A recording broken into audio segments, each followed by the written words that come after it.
রহমানির রহিম। Welcome back to my channel cooking with Rayan's mom. আজকে আমি আপনাদের মাঝে ফ্রাই কেক নিয়ে চলে এসেছি। ফ্রাই কেক রেসিপিটি একদম ইউনিক, একদম শর্টকাটেই তৈরি করা যায়।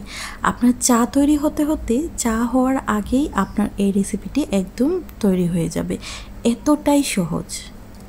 এখানে আমি একটা মিক্সিং বলে একটা রুম টেম্পারেচারের ডিম নিয়ে নিয়েছি। এখন আমি 3/4 কাপ চিনি দিয়ে দিয়েছি। চিনিটা আমি এখানে ব্লেন্ড করে নিয়েছি। চিনিটা ব্লেন্ড না করলেও হবে, আপনারা চাইলে ভালোভাবে মিশিয়ে নেবেন ডিমের সাথে।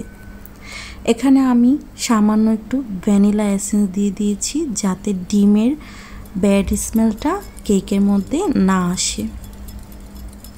একটা হ্যান্ড উইক্স দিয়ে আমি ভালো করে মিশিয়ে নিচ্ছি। আমার চিনিটা যেহেতু ব্লেন্ড করা, সেহেতু আমার ডিমটার সাথে চিনিটা খুব তাড়াতাড়ি মিশে গেছে। দেখতেই পাচ্ছেন অনেকটা বাবুল উঠে অন্যরকম একটা কালার হয়েছে। আমি এখানে 1 কাপ ময়দা অ্যাড করে দিচ্ছি। ময়দাটা আমি অবশ্যই চেলে নেব। চেলে নিলে হয় কি, ময়দার যে এক্সট্রা লাম্পস এটা চলে যায় আর ময়দাটা ডিমের সাথে খুব তাড়াতাড়ি অ্যাবজর্ব হয়ে যায়।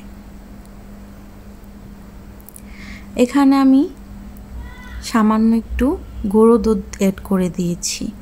গুঁড়ো দুধটা দিলে এতে কেকের একটু ফ্লেভারটা ভালো আসে।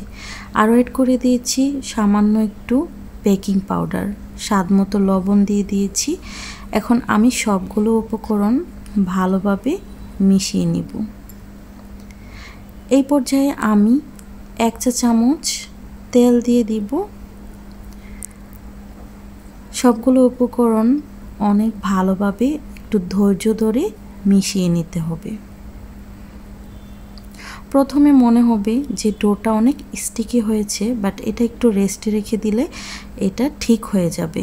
আর বানাতে গেলে যদি প্রবলেম হয়, হাতের মধ্যে একটু তেল নিয়ে তাহলেই এই গোল গোল শেপ করে নিলেই হবে। আমি এখানে একটা প্যান বসিয়ে নিয়েছি, প্যানে তেল দিয়েছি, তেলটা হালকা গরম হয়েছে। এই পর্যায়ে আমি ডোটাকে গোল গোল শেপ করে প্যানে একে একে দিয়ে দিচ্ছি।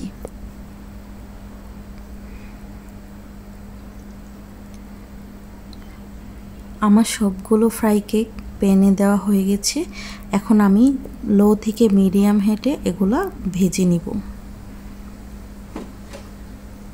দেখতেই পাচ্ছেন আমার ফ্রাই কেকগুলো অনেকটাই ফুলে ফেপে টইটম্বুর হয়ে গেছে আর দেখতেও অনেক বেশি সুন্দর হয়েছে। আপনারা চাইলে এভাবেই ট্রাই করতে পারেন। ভিডিওটি যদি ভালো লাগে থাকে তাহলে অবশ্যই আমার চ্যানেলটি সাবস্ক্রাইব করে আমার ভিডিওগুলোতে লাইক করে আমার সাথেই থাকবেন। আর সেই সাথে আমি দেখিয়ে দিচ্ছি আমার কেকগুলো কতটা সুন্দর এবং পারফেক্ট হয়েছে। বাচ্চাদের টিফিনের জন্য এই কেকগুলো হতে পারে অনেক বেশি ভালো। তাছাড়া মেহমান আসলে বাসায় চট করে বানিয়ে দেওয়া যাবে।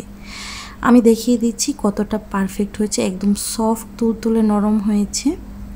আপনারা চাইলে অবশ্যই এভাবে ট্রাই করতে পারেন। সেই সাথে বিদায় নিয়ে নিচ্ছি।